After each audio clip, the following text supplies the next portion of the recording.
Hello বন্ধুরা, সুজাতার kitchen ব্লগে তোমাদের সবাইকে স্বাগত। আবার অনেক দিন পর দেখো আমি একটা রেসিপি নিয়ে এলাম।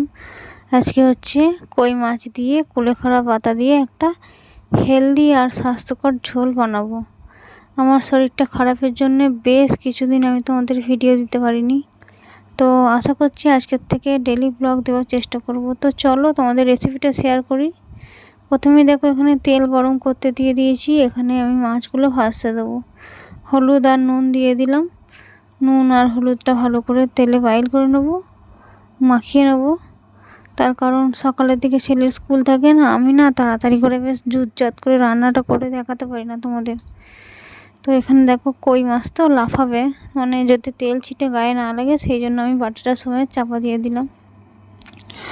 আর আমি এখন শরীরটা খারাপের জন্য এই ভিডিওটা এডিট করতে পারছি না। আর অনেক দিন হলো আমি কোনো রান্না বান্না করতে পারিনি। এটা রান্না ছিল আগের আমার ভিডিও করা, সেইটাই এডিট করে দিচ্ছি, তোমরা কিছু মনে করো না। আমি এই এখন যে ভিডিও এডিট করে দিচ্ছি এতে আমার প্রচণ্ড পরিমাণে কষ্ট হচ্ছে, তো কিছু করার নাই। অনেকদিন ধরে এই ভিডিওটা জমা হয়ে আছে, তোমাদের সাথে শেয়ার করতে পারলে আমারও ভালো লাগবে। তো দেখো মাছটা ভাজা হয়ে গেছে। এখন আমি তেলের মধ্যে 5 ফোড়ন দিয়ে দিলাম, দিয়ে তাতে 5 ফোড়নটা ভাজা হয়ে যাওয়ার পর আলু দিয়ে দিলাম। আলুটা দিয়ে এবার নাড়াচাড়া করছি, ভালো করে আলুটা নাড়াচাড়া করে নেবো। নিয়ে তারপর একটা মশলা করে রেখেছি সেটা দেবো। সেটা হচ্ছে তোমাদের দেখাবো আমি, যে আলুটা ভাজা ভাজা হয়ে গেলে দেখাবো কী সব দিয়েছি। মশলাটা হচ্ছে ওই আদা, পেঁয়াজ, রসুন আর টমেটো একসঙ্গে পেস্ট করে রেখেছিলাম, ভিডিওটা করা হয়নি। আর সেটা দিয়ে দিলাম। তার মধ্যে হলুদের গুঁড়ো, লঙ্কার গুঁড়ো, ধনের গুঁড়ো, জিরের গুঁড়ো সবই দিয়েছিলাম। আর এখন বাটিটা ধুয়ে একটু জলটা দিয়ে দিলাম যাতে মশলাটা ধরে পুড়ে না যায়, সেটাও তো খেয়াল রাখতে হবে। এখানে দেখো আমার মশলাটা পুরো কষানো হয়ে গেছে।